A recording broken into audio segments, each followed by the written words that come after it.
Rabbi Ekese.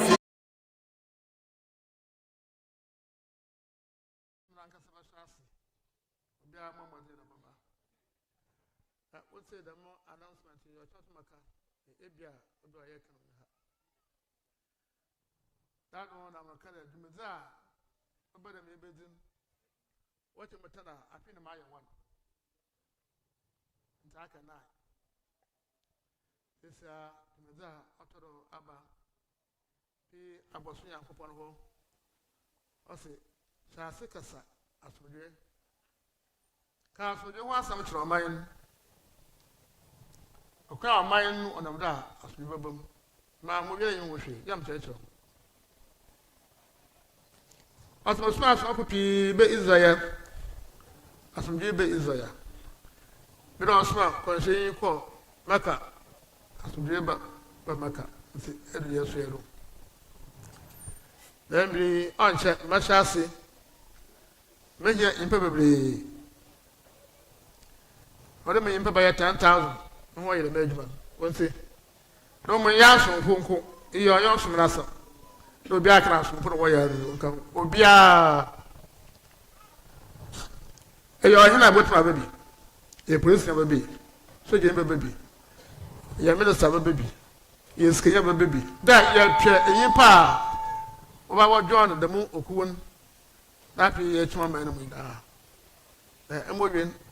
na pi omen mu ayi boko nti kakra o he o watin da epeda ba John na ba chiro wuzi edu aba asompu ye memfa asompu nko no ma asompu wom o biara botu ba John biara e ba chiro wuzi okweti bido akaka so ho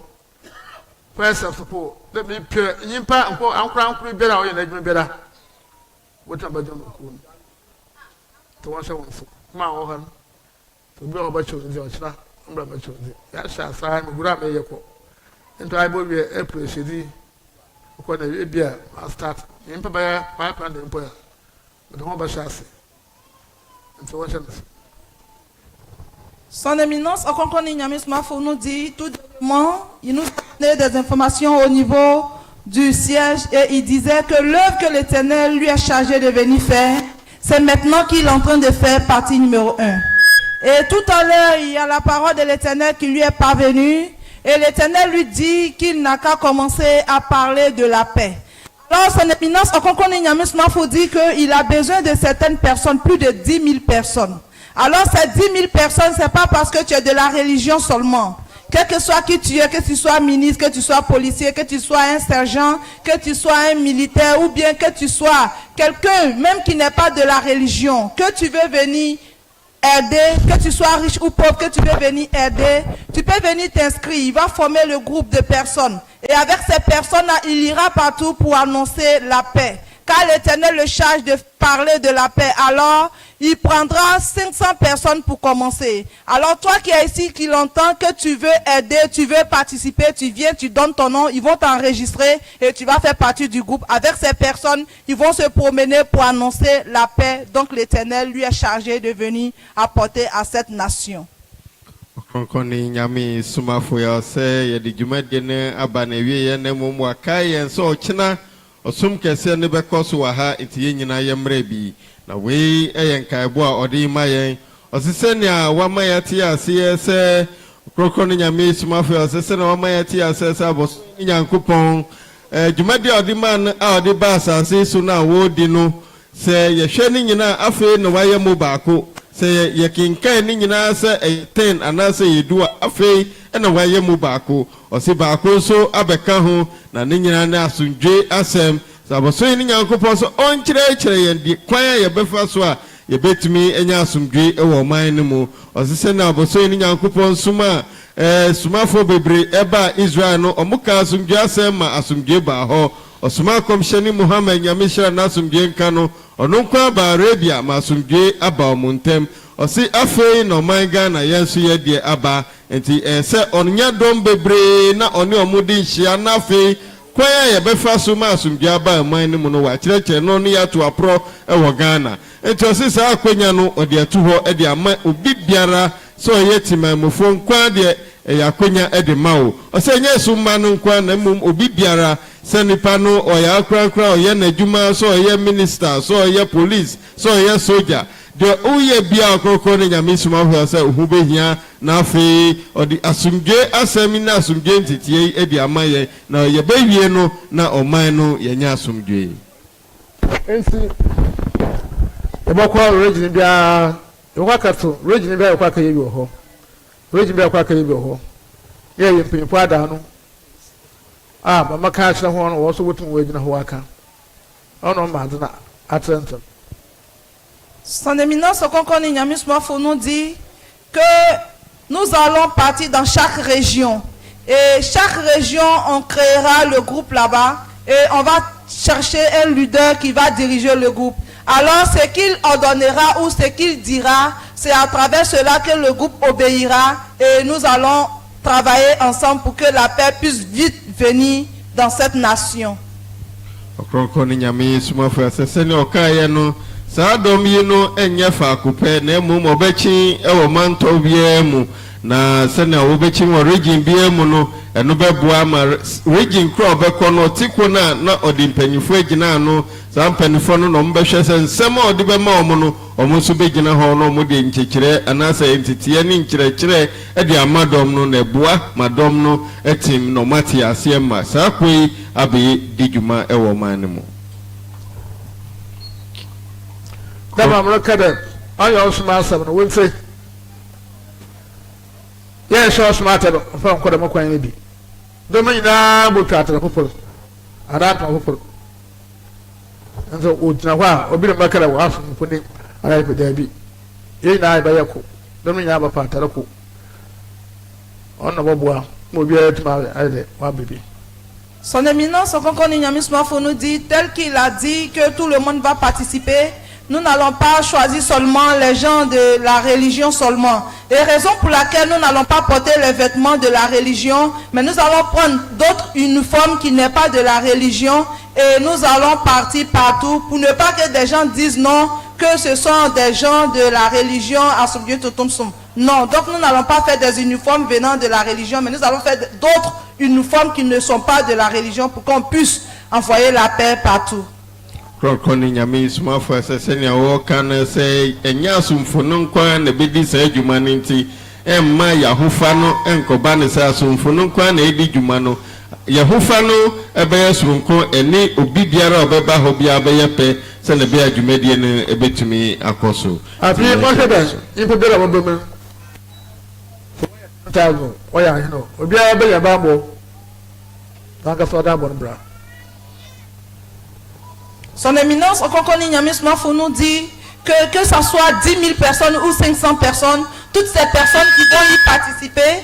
il fera tout son effort, sa possibilité pour que toute personne ait une protection divine, pour que tu puisses travailler et avancer avec. Ɔkrɔnkrɔnyi Nyame Somafo se no kaye no ese dom no ba be di dwuma edi ama nti obahwie se obi biara benya bambo a obetumi edi abobra ti odi embesi ha nemom ye ka obi biara so kina nopa osum no bekoso Ɔkrɔnkrɔnyi Nyame Somafo edi amaye se kina osum no bekoso yi nti biara enye ahoboa na omre bi nti announcement kitwe bi ewo ho ye nti Rabbi ekese ebesere se kina anopa no nsia emema ne nyina yebeba na yabestutu enema kakra wa hanom ansa na ya hyesomase enti anopa 6 o'clock na ye mema ne nyina ye wa ye wasiesie kakra ye beye fise kina oho kese bi beba ye ntem ene ye beba besom enti sa we say tent we ni we no ekina ye ma esomoma no entenase sa tent enan ye esiye esomoma no entenase na emu we free ano kwa ebesi ya no asomfo no betenase enti kina ye nua no mo mema no ene diem mo modern se no nsia ema no so mo mra ne ye mra mesiesie anom ansa na ya hyesomo ase esere mo bebre ne etosum yenu ekina ne be free ase de Ɔkrɔnkrɔnyi aka no enti wo a that mattress ni bi so no but modern se wo be park ni nyina na dwuma no ayɛ mmerɛ ama yɛn afei so schools ne yɛkɔdaa mu no yɛkɔ hɔnom yɛhu sɛdeɛ wɔteɛ enti moma yɛnya din bɔne so ahaya yɛaba yi yɛbɛsan aba biem yɛgya din bɔne a wɔbɛtene wɔn nsa wɔ yɛ so yɛgya din pa a wɔbɛyɛ Yawoh a wɔatu enti sɛnea yɛkɔɔyɛ a na wɔteɛ no ɛkyina yɛnsiesie hɔnom na aduada yɛma no ba school a wɔn abɔ yɛ din pa rabi yɛ kɛse enti moma yɛnhyɛ ne so na ɛmmoa yɛn nyinaa amen. Yeah, what we become there. It's a quite time to become.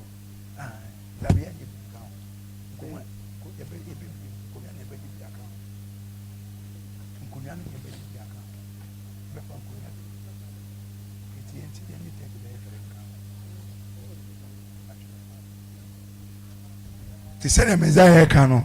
ɛkyina bɛkɔ akɔfa tent ni bi abɛka ho enti yɛn nua no mo mɛma no ɛkyina ne yɛwie yɛ mmɔmɔden ne yɛ mmara anɔpa ne yɛ mesiesie a ne yɛtwa tuo ni asunyafo a yɛwɔ bono ne ahafo no ɛkyina yɛyɛ nkɔ ɛduada yɛ nkɔ baabi a yɛba bɛyɛ som no yɛwɔ dwumadie bi wɔ no ɛwɔ si yɛdie esiesie kakra bi wɔ no ɛwɔ ebi enti ɛkyina yɛyɛ nkɔ bi ɛduada yɛ nkɔ bi ɛbenada yɛ nkɔ bi ɛwɔ si yɛyɛ saa mesi asunyafo rabi yɛ kɛse yɛyɛ saa ntutuye no nyinaa nsa na yɛbɛfiri awukuada a yɛfiri anom enti moma yɛnhyɛ ne nso rabi yɛ kɛse rabi ɔyɛ kɛse ɔnam da nyankopɔn yɛ adom ɔkyena ahaba yɛ busy no nti yɛntumi yɛmfa dɛm announcement no mba nti na yɛde bɛ nyimbo yi prɛko no nyɛ na yɛwɔ western region no ɔm da yɛwɔ ɛyi wɔ hɔ nyankopɔn yɛ adom ɔyɛ friday yɛwɔ ɛyi wɔ Prestia Himan na ebusuafo no ɛna Prestia ɔman no wɔda abɛdɛn wɔma ifo no do 12 o'clock nti asomfo no nyinaa Friday no yɛn nyinaa yɛbɔ kwantam by 12 de na yɛwie bibia na yɛtum yɛama ifo no do yɛda akɔ akɔma no bafo nti mpɔkyɔ amde nkra ɔwɔ yɛda mo ase.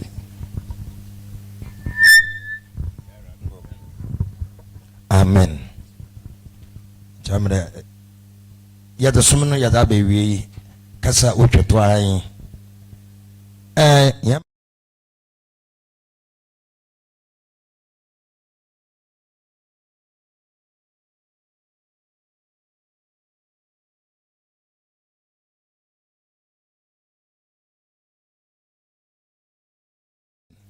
so mbeku for wo branches ni nyina mu no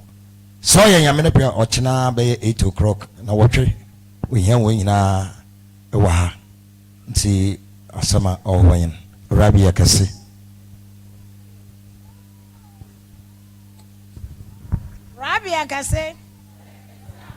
asumjo mesa won mbeku no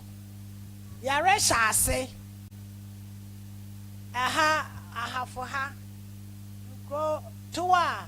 asum no wadron one ka wo hu bom what the one so na ya de hwane afaze babra ho aha fofo na kuma asefo won so wan ye ya de wo so wa afaze babra ho na mom la ko hwane t-shirt no mempia t-shirt mempia la course mempia t-shirt o ishe t-shirt arunku mempia la course so Sunday me dey starting na meyi etam wom amama won la course kuma asefo oboso wo la course ne kwala ahafo ha techiman me change obia ne la course amalokwa wata na chi ne baby afi gwechi me pada abasha tala baby afi gwechi amaso obi ye obibi na obi hu awakado ofi asumdwe ntuntum sum na ha na ofi na ye kwan ye hu ntam rabi akase ente mesawa wan ya do na manya fe ama obi nwa we hu yanda ya so ya asumdwe ntuntum somafo ma ya ne kadem bia wɔyɛ na wɔhu dɛ obi wom na ɔde confusion leba wɔyi ne nsinkyan yi ɔnyɛ adze a kyenkyena da kyen dɛ nyimpa no ɔlɛ sɛ yɛ ade no a yɛde ne bɛhyɛm daabi sane yɛyɛ da akɔdɔm enyim kɔdu dɔm enyim a yɛbɛkɔ ekefeeli hɔ bɛsra wɔyɛ ma ɔyɛ fɛ asomdwe ntontom Somafo wɔwɔ hɔ. Amen. Ɛdeɛ ne yɛka kyerɛ yɛ maame ɔkyena 8 o'clock executive sɛ monte yɛ a korampo sɛ monte muyiyi mpanyimfo no korampo a moa mo na yɛ nyina yɛ mbɛhyia anɔpa ka amen ɛna mo ase Pocho de membre yɛ nyina ho bratim na yɛn soro nyina yɛn na mo so